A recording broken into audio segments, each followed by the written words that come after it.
अस्सलाम वालेकुम, मैं हूँ शाहिद हुसैन। फ़याज़ महमूद साहब मेरे साथ मौजूद हैं इस्लामाबाद से। फ़याज़ भाई, आपका बहुत शुक्रिया। आज जिस तरह सुबह आँख खुली तो देखा सबसे पहले मैसेजेस और व्हाट्सएप और उसके अलावा ट्विटर के ऊपर कि अरशद शरीफ साहब को जो है वो कीनिया में शहीद कर दिया गया है।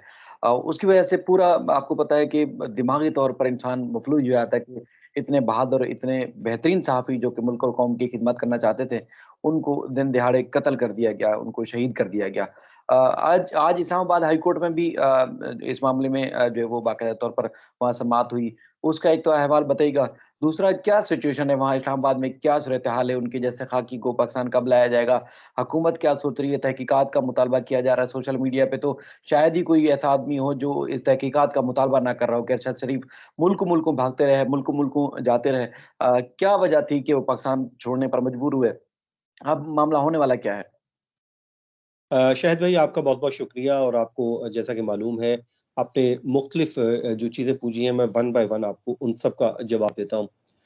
सबसे पहले तो देखें, आज इस्लामाबाद में ही ये सारी एक्टिविटी थी, क्योंकि मर्डर तो कीनिया में हुआ, लेकिन वो क्योंकि बिलॉन्ग इस्लामाबाद से करते थे, तो सबसे पहले आज जब मैं सुबह इस्लामाबाद हाई कोर्ट पहुँचा अपनी रूटीन के मुताबिक, ज़ाहिर है खबर तो मिल चुकी थी जब हम सुबह उठे हैं। जैसे आपको पहली खबर ही आज ये सुनने को मिली, और बड़ी अफ़सोसनाक। और जब मुझे ये खबर मिली सुबह, मैंने उठते ही अपना मोबाइल देखा, तो जब ये हर तरफ सर्कल हो चुकी थी, तो कुछ देर के लिए मैं जो है ना वो एक तरह सकते में आ जाता हूँ कि मैं ये क्या हुआ है? मेरी किसी ज़हन के किसी वो आखिरी कोने में भी ऐसा कुछ नहीं था कि ऐसा कुछ भी मुझे सुबह-सुबह उठ के देखने को, पढ़ने को, सुनने को मिल सकता है। ख़ैर, मैं तकरीबन 9 बजे सुबह इस्लामाबाद हाई कोर्ट में आज पहुँच गया, थोड़ा-सा जल्दी चला गया, और वहाँ पर जब मैं गया, तो वहाँ पर पहुँचते ही मुझे मालूम हुआ कि आज एक दरख़्वास्त जो है वो फ़िक्स हो गई है, और वो आज अभी सुबह ही दायर हुई है, और अभी फ़ौरी तौर पे फ़िक्स हो गई, और पहली ही उस पे हियरिंग भी हो जाएगी। वो थी बैरिस्टर शुएब रज़ाक साहब, जो इनके वकील भी रह चुके हैं, और उन्होंने एक दरख़्वास्त दायर की थी, जिसमें उन्होंने कहा था कि अरशद शरीफ साहब को एक तो वहाँ पर कत्ल कर दिया गया है, और अब इसके लिए इसको इन्वेस्टिगेट करना बहुत ज़रूरी है। तो उस पे इस्तदा ये की गई थी कि उनका अ, मर्डर को इन्वेस्टिगेट करने के लिए एक जुडिशियल कमीशन बना दिया जाए, ताकि जो प्रॉपर जितने भी इस केस के से जुड़े एस्पेक्ट्स हैं, जितनी भी इस केस से जुड़ी बातें हैं, वो सब की सब सामने आ जाए, हरफ बहरफ। लोगों को सच जो है वो मालूम होना चाहिए कि जो इस घिनौने कत्ल के पीछे असल में हाथ किसका है। दूसरा, उन्होंने ये कहा कि जो पाकिस्तान की अथॉरिटीज़ हैं, उनको ये अहकामात जारी किए जाएँ कि वो फौरी तौर पे अरशद शरीफ साहब की मैयत को पाकिस्तान लाने के लिए कीनियन जो गवर्नमेंट है, उनके साथ राब्ता बहाल करने की फौरी तौर पे हुक्म जारी किया जाए, कि वो फौरी राब्ता करें, और उसके बाद उनकी मैयत को जल्द से जल्द पाकिस्तान मुंतकिल किया जाए। जैसा कि आपको मालूम है, इमरान रियाज साहब ने जब उनकी वालिदा को कॉल भी की, और उन्होंने भी यही कहा कि बेटा, हमारा तो और कोई नहीं है, अब आप ही हो, हमारे बेटे हो, तो यूँ कीजिए कि आप फौरी आ जाओ और घर आओ, और आके अरशद को लेके आओ साथ। तो ज़ाहिर है ये एक माँ का मेरी आज वहाँ पे मैं उनके घर भी गया, माँ बड़ी बहादुर है उनकी। वो इमरान खान साहब से जो उन्होंने बात की, उन्होंने यही कहा कि पहले भी बेटा कुर्बान किया, एक और कुर्बान कर दिया, आगे भी तैयार है। तो यहाँ से अंदाज़ा लगा दें कि वो कितनी बहादुर माँ है। लेकिन माँ तो आखिर माँ होती है।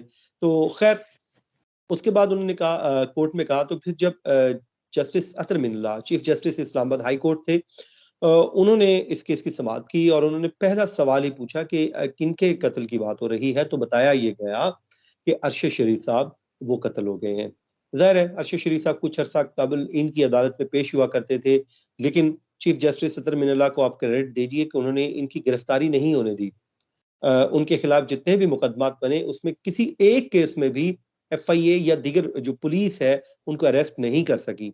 सिर्फ़ और सिर्फ़ चीफ जस्टिस अतर मिनल्ला के अहकामात की वजह से उन्होंने रोके रखा, गिरफ्तारी से किसी भी सूरत गिरफ्तारी नहीं होने दी। ख़ैर, उसके बाद ज़ाहिर है उनके खिलाफ एक मुकदमात थे, फिर वो अचानक से मालूम ये हुआ कि पेशावर से बैरून मुल्क मुंतकिल हो गए हैं।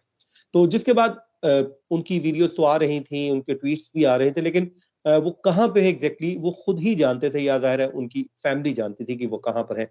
तो उसके बाद आप आज वो कीनिया में ये वाक़या हो गया, तो चीफ जस्टिस सदर मिनल्ला साहब ने उस इस्तफ़सार किया, फिर बताया गया अरशद शरीफ साहब को कत्ल कर दिया गया है, तो अदालत ने कहा कि वो तो बड़े रिनाउन जर्नलिस्ट थे, तो ये वाकया कैसे हुआ, कहाँ पर हुआ, तो बताया गया नैरोबी कीनिया में ये वाकया पेश आया है। तो उसके बाद उन्होंने अदालत ने हुक्म ये जारी किया सेक्रेटरी दाखिला और सेक्रेटरी जो फॉरेन ऑफिस हैं, उनको कहा कि आप फौरी तौर पे एक अपने अपने एक ऑफिसर नॉमिनेट करें। वो नामजद ऑफिसर अरशद शरीफ साहब की फैमिली के साथ फौरी तौर पे राब्ता करें। राब्ता करके उनकी मैयत वापस लाने के लिए जो इकदामात लेने हैं, उसके लिए उनको मुतमईन करें और उनकी फैमिली को आप हर सूरत मुतमिन करें, जो भी उनकी डिमांड्स हैं उनको पूरा करें। क्योंकि ज़ाहिर है इस टाइम वो सदमे की हालत में है और उनकी बात आप लोग जाकर सुने। और अदालत ने कहा कि इस पे कल इस्लामाबाद हाई कोर्ट में रिपोर्ट भी जमा करवाई जाए और रिपोर्ट जमा करवाने के लिए सिर्फ कुछ ज्यादा वक्त नहीं दिया, कल इस केस को दोबारा फिक्स कर लिया गया। अब कल इस पे दोबारा समाअत होगी। जो फॉरेन ऑफिस है और उसके अलावा जो इंटीरियर मिनिस्ट्री है फेडरल, उनकी रिपोर्ट्स आ जाएंगी। अच्छा, उसके बाद ये केस खत्म हो गया तो फिर हम लोग सब, जाहिर है जहाँ पे G10 जो सेक्टर है इस्लामाबाद का, यहाँ पर इस्लामाबाद हाई कोर्ट है और यहाँ से कोई महज 1 किलोमीटर का सफर होगा जहाँ पे अरशद शरीफ साहब की वालदा का घर है। तो वहां पर फिर हम सब लोग पहुंचे।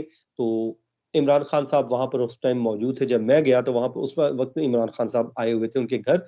उनकी फैमिली को मिले, उन्होंने मुलाकात की और उनके साथ उन्होंने प्रॉमिस किया कि वो जरूर जो है इस मामले को कभी डेड नहीं होने देंगे और कभी आपको मायूस भी नहीं करेंगे। तो उसके अलावा उनके घर पे पाकिस्तान तहरीक इंसाफ के जो दीगर रहनुमाओं की आमद का सिलसिला है वो वक्तन फवक्तन जारी रहा, मीडिया मौजूद रहा दिन भर। लेकिन शाम में फिर जो आपको पता है फेडरल मिनिस्टर फॉर इंफॉर्मेशन है मरियम औरंगजेब साहबा, वो भी पहुंची, उन्होंने भी टॉक की। और इसमें गवर्नमेंट की तरफ से एक अच्छी बात यह है कि गवर्नमेंट इसमें एटलीस्ट अब कुछ ना कुछ कोशिश कर रही है। जैसे प्राइम मिनिस्टर शहबाज शरीफ ने भी कीनिया के प्रेसिडेंट को कॉल की है।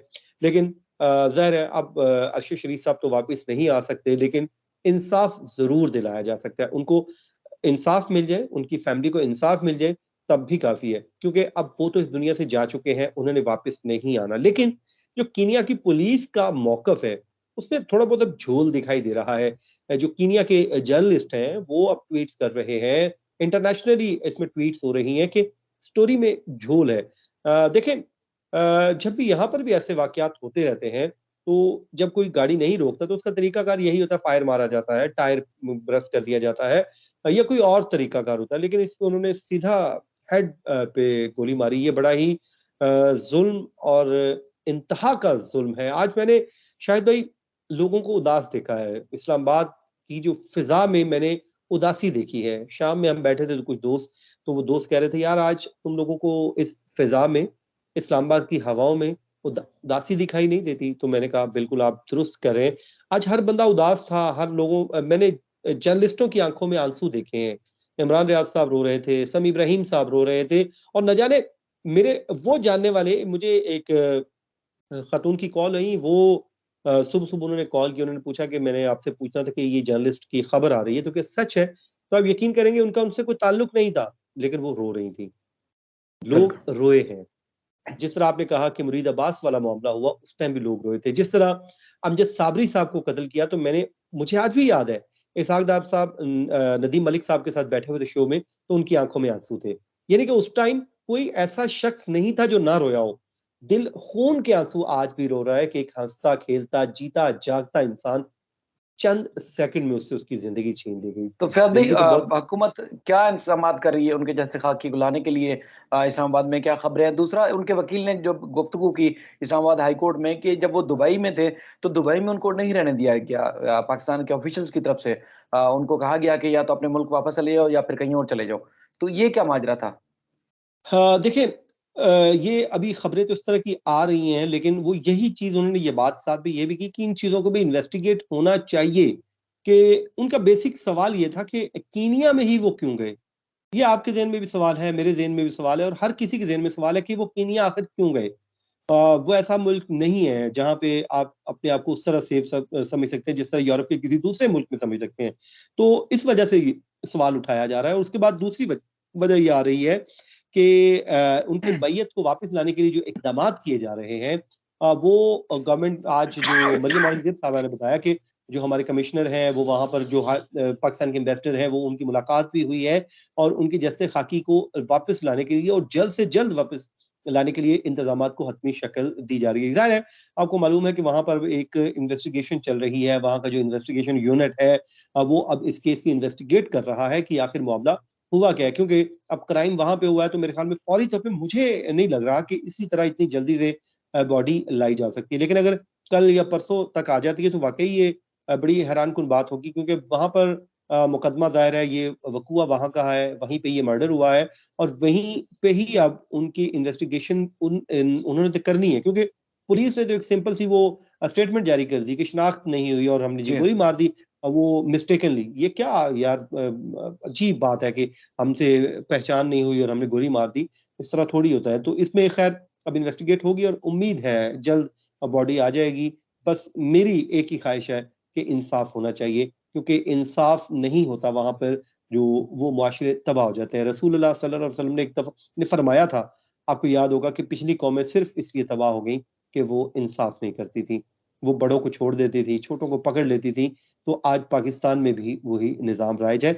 हमारे सब जो हुक्मरान हैं, उनको बैठकर सोचने की बात है कि हमारी बदहाली, हमारी तबाही के पीछे कहीं उन अहकामात की खिलाफ वर्जी तो नहीं है जो हम रसूलुल्लाह सल्लल्लाहु अलैहि वसल्लम के कहे हुए अहकामात पर अमल नहीं कर रहे। क्योंकि देखिए, यहाँ पे इंसाफ का वो निज़ाम नहीं है।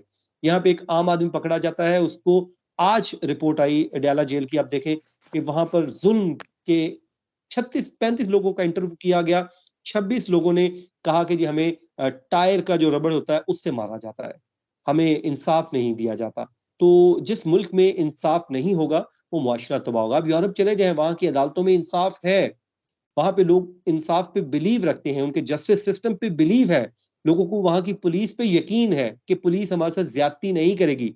लेकिन क्या आप बिल्कुल। पाकिस्तान की पुलिस से मुतल्लिक कह सकते हैं कि वो आपके साथ ज़्यादती नहीं करेगी? एफआईए से मुतल्लिक आप कह सकते हैं कि वो आपसे ज़्यादती नहीं करेगी? खुदा ना ख़ास्ता कोई आम आदमी इनके हाथ चढ़ जाए, ये उसके बर्तन तक बिकवा देते हैं। लोगों की घरों पे लाशें बिल्कुल। पड़ी होती हैं और ये जाके कह रहे होते हैं हमारे लिए खाना मँगवाओ। ये इंसाफ नहीं है और फिर आपके सामने हमारी बदहाली है। इंसाफ कीजिए। मैं हुक्मरानों से बार-बार कहूँगा, इंसाफ का निज़ाम राइज कर दीजिए, इक्वली राइज कर दीजिए, बड़े के लिए भी, छोटे के लिए भी। किसी के लिए फ़ोन ना जाए, जिसका फिर आप देखिएगा कि आपका मुल्क कैसे तरक्की नहीं करता। ठीक है, फ़याज़ भाई आपका बहुत शुक्रिया। अल्लाह करे इंसाफ़ हो, क्योंकि हर दिल रंजीदा है और आपको पता है कि सहाफ़ियों में तो एक अब ख़ास तौर पर अरशद शरीफ़ साहब के साथ जो कीनिया में जो कुछ हुआ, उसके बाद तो यहाँ पाकिस्तान में रहने वाले जो सहाफ़ी हैं, उनके ऊपर भी एक कह सकते हैं कि अदम तहफ़्फ़ुज़ का शिकार हैं। तरह-तरह की बातें हो रही हैं, लोग रोक रहे हैं, ख़ानदान वाले रोक रहे हैं कि इस तरह की खबरें चलाया करें, यूँ खबरें चलाया करें, शोबा छोड़ दें, पेशा छोड़ दें, इस तरह की बातें बहुत ज़्यादा हो रही हैं। कराची में भी हम सहाफ़ी में बैठ रहे हैं, तो सहाफ़ी एक-दूसरे को तलक़ीन करते हुए नज़र आ रहे हैं। आपका बहुत शुक्रिया, उम्मीद है उनका जैसे खाकी वापस आएगा, उनके जो लवाहिकीन हैं, उनको अल्लाह ताला इंशाअल्लाह। सब्र देगा और इंशाअल्लाह इंसाफ पर मबनी जो भी काम होगा, इंसाफ पर मबनी होगा। आपने अपना कीमती वक़्त दिया उसके लिए बहुत शुक्रिया। अल्लाह हाफ़िज़।